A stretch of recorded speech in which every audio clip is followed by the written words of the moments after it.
Today we got the S-199 in War Thunder. Is this plane good? Absolutely not. Is it usable? Kinda, I guess. It's at a battle rating of 3.3, I think, and just about everything outperforms you in almost every way except maybe firepower. But going back to 3.3, I forgot that people in the lower tiers typically aren't as competitive as the players in the higher tiers. And honestly, I felt like I was having a lot easier of a time than I should have been having. It seemed like most dogfights I was able to win, and I don't really consider myself like a really, really good War Thunder player, like slightly above average at most. At the time of recording this video, my kill-death ratio was 3.2.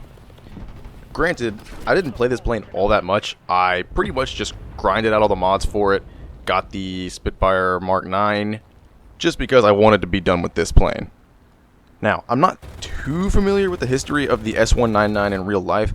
All I know is that it's an Israeli aircraft that use a Junkers, or Junkers, I don't know however you say it, 211F engine. And to my understanding, it was used in mostly World War II German bombers. That engine on a Bf-109G platform is pretty terrible. It's slow, it accelerates extremely poorly, it climbs poorly. Its top speed is terrible. The dive speed of the plane is pretty good, but getting to that max dive speed kinda takes a while.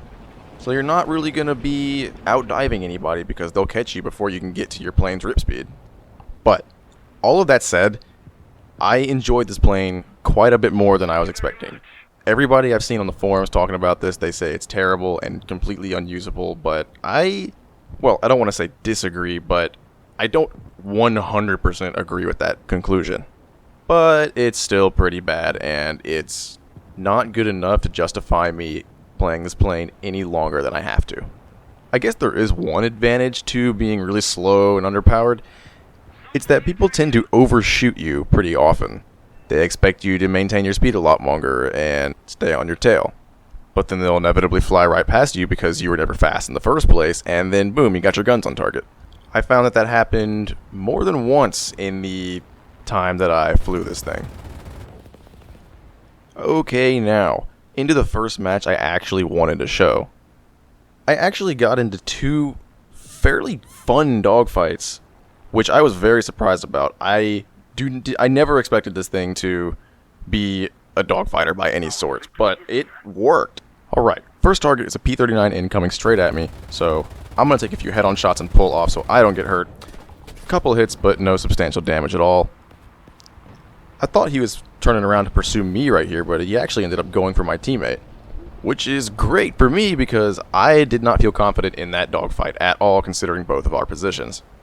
So the P-39 is going after my teammate, and then lucky for me right here, a P-51 is right here, and he's going to present a very easy opportunity for my guns, and surprise, surprise, they actually work this time, giving me my first kill. Oh yeah, and I forgot to mention, this game was when I only had a couple of modifications researched. I still had these stock machine guns. You can upgrade to 20mm MG151s, which are much more reliable. Anyway, right here, I pitched up to try and get on the P-39's tail, but I noticed a P-51 to my left, who is currently attacking my teammate, therefore, that target takes priority. I take some shots right here, I whiffed every single one of them, did not hit him once. So now, he is on top of me, I try to follow, but he pitches back down, and just like that, the dogfight has begun. The P-51 pitches back up, I fire off a couple of shots, get some hits but no substantial damage at all. He's going back up again.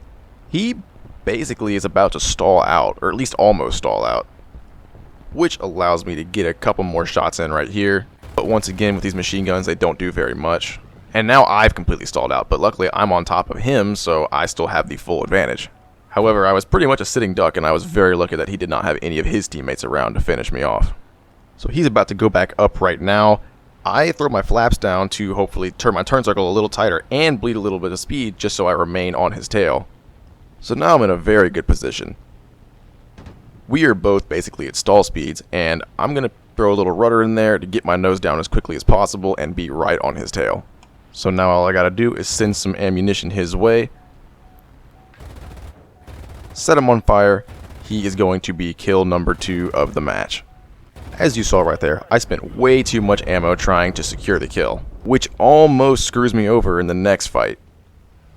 At the moment, I was fully aware of how little ammo I had left and how machine guns are basically paintball guns and do almost nothing sometimes. So, look to my left, I see a Hellcat, and luckily he is going head on with my teammate and not me, because I would have not been able to do anything because I'm still at very low speed and I have no ammo. I tried to conservatively get a couple rounds into him, but they didn't really do anything. So now the dogfight begins. He pitches up, I have 80 rounds of airsoft BBs. Basically all I can do here is try to stay on his tail as much as I can and aim for the cockpit. And really just hope I get a pilot snipe.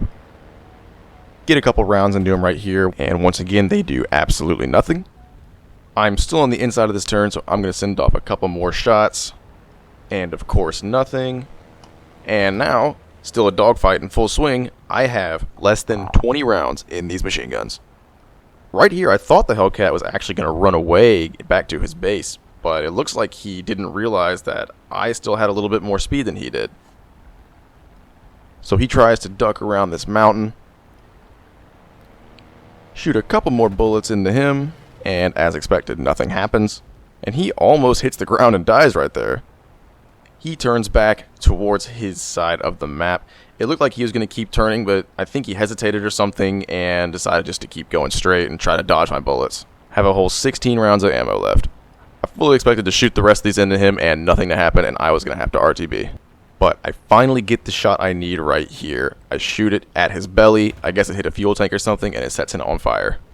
And I have an entire 10 rounds to spare. So that's basically all that happened for this match. 3 kills, not bad.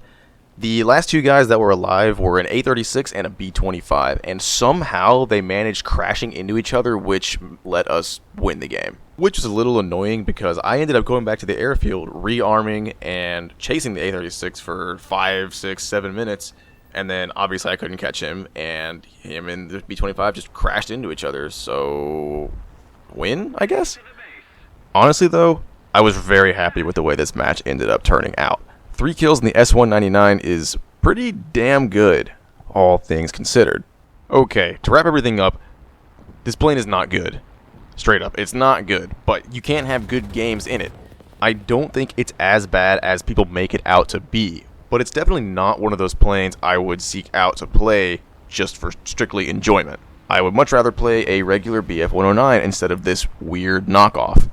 But negative as I may be about this aircraft, I still enjoyed playing it. Just not as much as a regular BF-109. Alright, so that about wraps it up for this video. I hope you guys enjoyed. Please like, subscribe, that would be amazing. More videos are coming very soon. I'm toying around with different ideas of different types of videos I can do. And the videos are only going to get better because right now, honestly, they're kind of cringe. But that's okay, I'm just starting out. Anyway, on that note, I will see you guys later. Hope everybody's doing well. Peace.